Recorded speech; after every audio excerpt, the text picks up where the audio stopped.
हाँ। जो नेता प्रतिपक्ष है उन्होंने बोला है कि क्वांटिफाइड जो डेटा है ओबीसी का वो आ चुका है, उसको पटल में रखा गया है उस सेशन में, और बताया जाए कि क्या है वो सरकार की नियत पर सवाल नहीं उठा रहे हैं क्या? ओबीसी रिजर्वेशन को लेकर।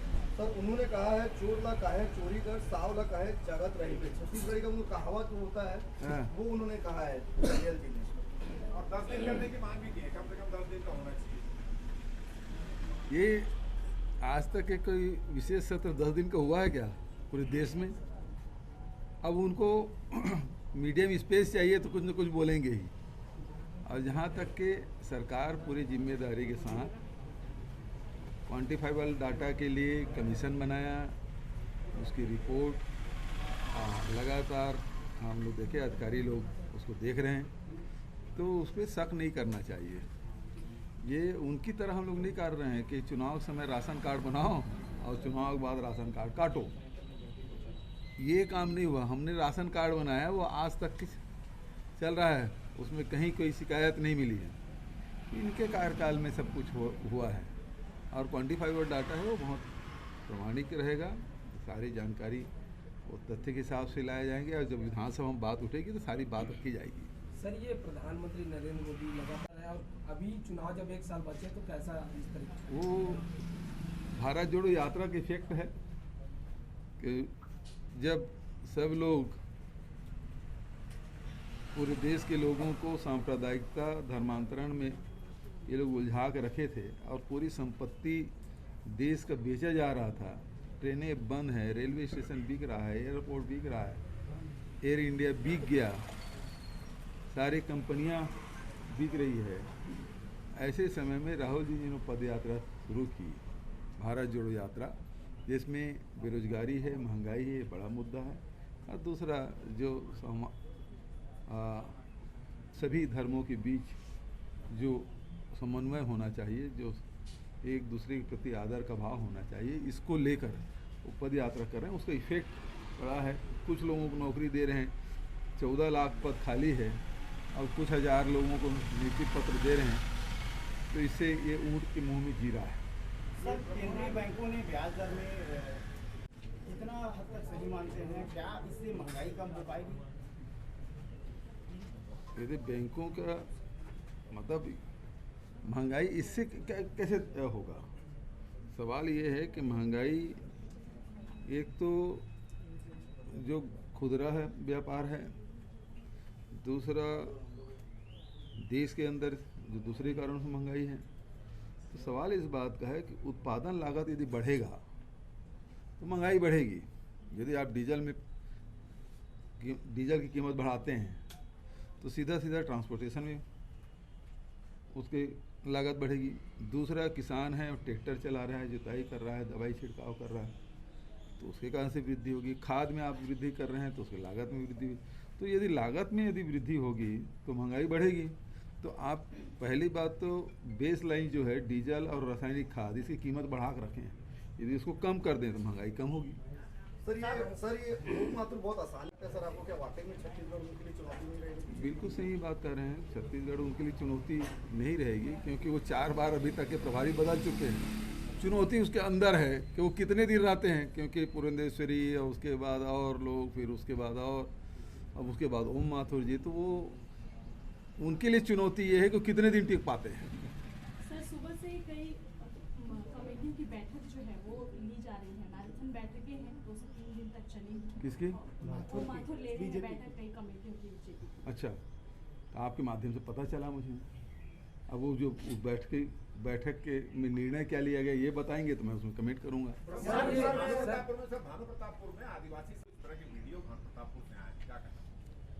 देखिए, वोट मांगने का अधिकार सबको है, लेकिन बाध्य करना ये कतई उचित नहीं है। ये नियमों के विपरीत है। मैं समझता हूँ निर्वाचन आयोग को इसको देखना चाहिए, क्योंकि दबाव आप किसी पर नहीं डाल सकते। आप अपने विचार रख सकते हैं, अपनी योजनाओं के बारे में बता सकते हैं, है ना। मतदाता के पास अपने पार्टी के या कैंडिडेट के विचार निर्दलीय है तो निश्चित रूप से मतलब वो अपनी बात कहेगा। जो राजनीतिक दल के लोग हैं वो पार्टी की भी बात करेंगे और राजनीतिक कैंडिडेट के बारे में बात करेंगे। जैसे आप ब्रह्मानंद जी के बारे में बात कर रहे हैं कि ये आरोपी हैं, बच्चे के रेप के आरोपी हैं, नाबालिग के। तो भारतीय जनता पार्टी ने कहा कि ये षड्यंत्र है कांग्रेस का। अभी अब मीडिया के माध्यम से पता चला कि जो पीड़िता है उसका नाम उजागर कर दिए हैं, उसके खिलाफ कार्रवाई करेंगे। ये दोनों बात विरोधाभास नहीं है, दोनों बात पूरा विरोधाभास है। एक तरफ कहते हैं वो षड्यंत्र है, दूसरे बोलते हैं कि पीड़िता का नाम आपने उजागर कर दिया। इसका मतलब ये है कि आपने स्वीकार कर लिया कि ब्रह्मानंद नेताम वो नाबालिग के बलात्कार के आरोपी हैं। तो अब एक तरफ तो रमन सिंह जी मुझे मुसवा कहते हैं, कभी बिलई कहते हैं, कभी कुकुर कहते हैं, है ना, और दूसरे तरफ बलात्कारियों के साथ वो खड़े दिखाई दे रहे हैं। ये तो उनको लेकिन उन्होंने कहा है कि अगर रमेश को अरेस्ट करें करके हाँ जी, ब्रिजमोहन जी और बाकी भाजपा के नेता बोल रहे हैं कि अरेस्ट करें, अगर चैलेंज किया है। हाँ भाई, कानून अपना कार्रवाई, कानूनी कार्रवाई अपने ढंग से चलेगी। उसके कहने से थोड़ी है कि किसी फांसी में टांग, यही फांसी बात है इनका।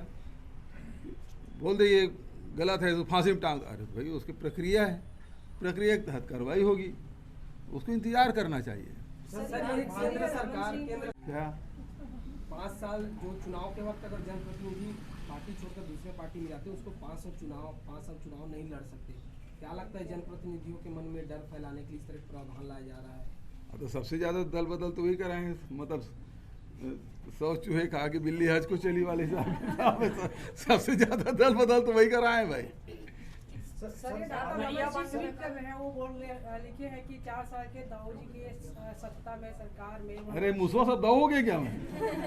वनवासियों को छलने का काम कर रहे हैं और महाप्रतापपुर चुनाव में वनवासी युवा जो है सरकार के विरुद्ध आवाज उठा रहे हैं। आदिवासी बोल रहे हैं कि बनवासी कर रहे हैं? वनवासी युवा।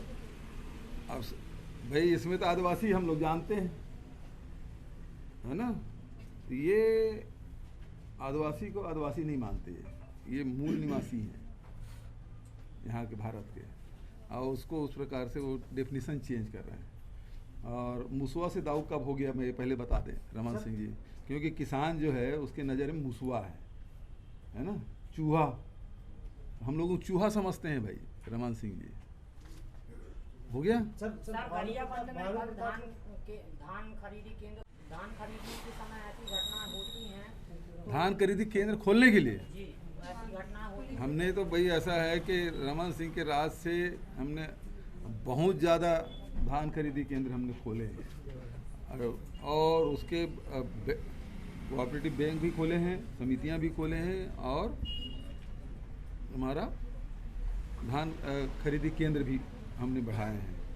तो और उसके समय से हम लगभग 2 गुना धान खरीदी कर रहे हैं। कहीं कोई विवाद नहीं है, यदि कहीं कोई बात होगी तो देख लेंगे उसको। भानु प्रतापपुर चुनाव की तारीख जैसे जैसे नज़दीक आ रही है, जो आजमाइश तेज हो रही है, उस पर जवाब अच्छे से बीजेपी दे नहीं पा रही है, फिर भी कोशिश में है कि हम इस रेस में आगे निकलना है। कैसे निकल पाएंगे? अब बलात्कारी साथ में लेके कैसे करेंगे, ये कैसे दौड़ेंगे वो? तो बलात्कारी को आपने कैंडिडेट बनाया है, तो आपका तो वैसे भी आप दूसरे को बहुत उपदेश देते हैं, और खुद बलात्कारियों को आप कैंडिडेट बनाए हैं। इससे ज़्यादा दुर्भाग्यजनक बात क्या है? जो सुचिता, नैतिकता, अनुशासन, ये सब अब तार तार हो रहे हैं भारतीय जनता पार्टी के। ठीक है, नेता प्रतिपक्ष कह रहे हैं इसी में कि हम अब कोर्ट बाद में जाएंगे, पहले हम जनता की अदालत में जा रहे हैं, वहाँ सब साफ हो जाएगा। वो तो पहले भी गए हैं, खैरागढ़ में गए, मरवाही में गए, दंतेवाड़ा गए, चित्रकूट में गए, उसका हर्ष देख लिए, नगरीय निकाय में देख लिए। इसमें भी अब ये तो भाई चुनाव ही है, जनता के बीच तो जाना ही है, और हम तो जनता के साथ खड़े हैं, किसानों के, आदिवासियों के, नौजवानों के, महिलाओं के, लगातार हित में काम कर रहे हैं। वो क्या काम कर रहे हैं बताएं, कितना महंगाई बढ़ाया है वो बता दें, कितना बेरोजगारी बढ़ाया है देश में ये बता दें, तो यही महत्वपूर्ण है। ठीक है, ठीक है। For more news updates, do subscribe, like, share and comment. Clipper 28